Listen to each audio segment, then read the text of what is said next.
Papaya salad is so famous even amongst Thais, and there's a reason for it. It's super good.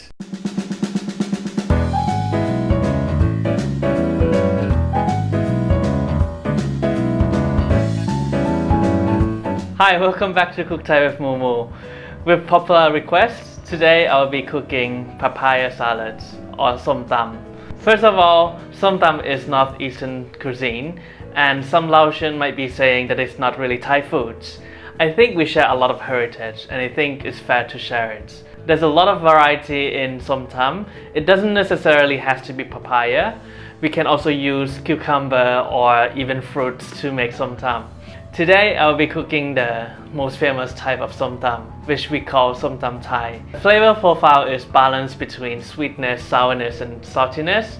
It is more toned down to the more central cuisine kind of taste profile. As usual, I have all the ingredients here, and I also provide it in the description below as well, so check it out. First up is garlic. Normally in Thai cooking, we will use the smaller version of the garlic. We call it Thai garlic.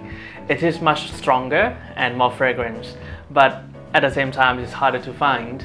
So I'm using just a regular garlic here.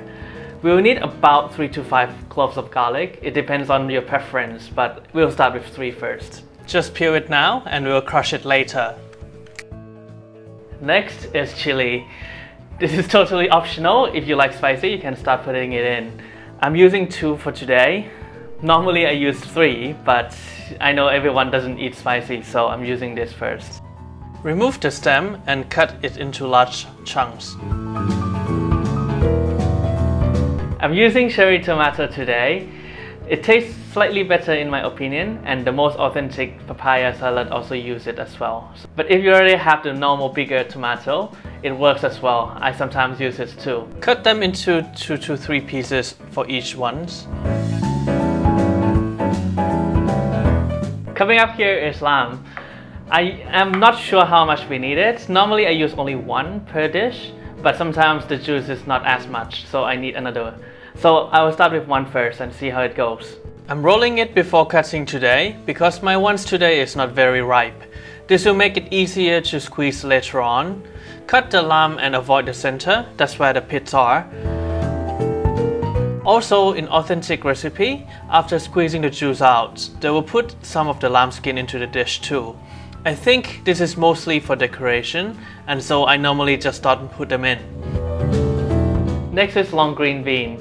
I know this is not easy to find. I think most of the times if you go to an Asian supermarket, you'll see it, but not always. So you can leave this out. I use only 1 of this to be put into the dish, and maybe 1 or 2 more of these things to be eaten as a side. Cut and discard both ends, then just cut into about 3 centimeters or half an inch chunks. Here comes the star of the dish, the papaya. One note is this is the same fruit as the fruit that you eaten when it's ripe. It is just unripe papaya. It is also not so easy to find, so you might need to go to an Asian market. I've searched, and some people say that a sweet or a root vegetable would do as well, but I haven't tried, so I cannot really give you the recommendation here, but I will try and let you know in the next video. Use a vegetable peeler to peel out the skin. Try to peel only about what you need so the rest can be kept.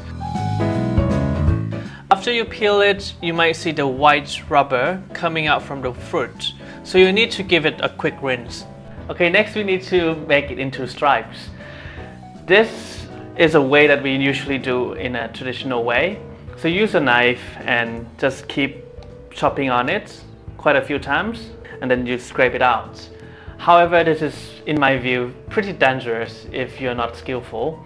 But you can also buy 1 of these similar looking to peeler, but it has the wavy kind of blades. So you can scrape it off and it comes in a smaller sections. I don't have it here with me, so I'm doing it in a traditional way. Be careful and make sure you rub it dry after you rinse it earlier so that you have a good grip. Use your knife and keep chopping onto the fruit. This will create many small wedges. If you chop it deep enough, then you don't have to redo it too often. But if you are new to this, do it slowly and not too hard. You can always do it more afterward. After a while, you can slice off the top layer. Try holding your knife slightly outward so that it doesn't go into the fruit. You want long and slim stripes. Also, you can rest the fruit on the table when doing this. It's much easier. Keep repeating these steps to get the amount that you need.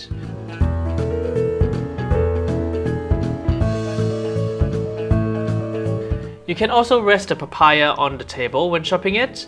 This is less flexible, but it feels safer.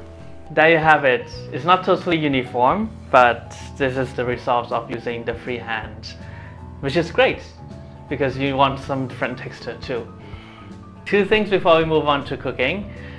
First is I'm using the palm sugar here. It is much better. It gives more flavor to the normal sugar. If you don't want to buy it or you don't have it, you can just use brown sugar too, it also works. In my next video, I will show you how much you need it. Second one is the peanuts. Normally for peanuts, we will pan roast it, but I'm too lazy to do that, so you can just buy off the rack the roasted peanuts, just find unsalted option. Now to cooking. I really recommend you use pestle and mortar. It is much better in driving out the fragrance from the garlic and the chili. But if you really don't have it, you can just use other blunt object to crush the garlic or using your knife to mince it as well. It works, but definitely not as good. First, crush your garlic. Do this until there's no large chunks left. Next one is chilies. For chilies, you want to roughly crush it only. Followed by the green beans. For this, I recommend only break them, but the bean will still maintain the whole pieces. For seasoning, use 1.5 tablespoons of fish sauce, 1 tablespoon of palm sugar,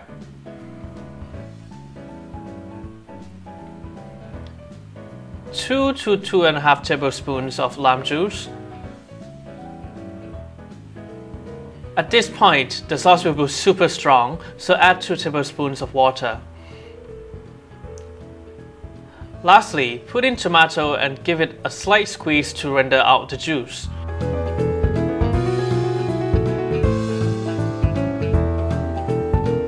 So in the restaurants, they usually put in the papaya to crush it with the sauce too. I don't have the big mortar here. It doesn't have any room for me left, so I have no choice but to put it in and just mix it up. Put some peanuts in when you're mixing it too and give it a good mix. Make sure that you have the sauce cover up most of the papaya and you're done. Garnish with peanuts on top and serve with fresh vegetables.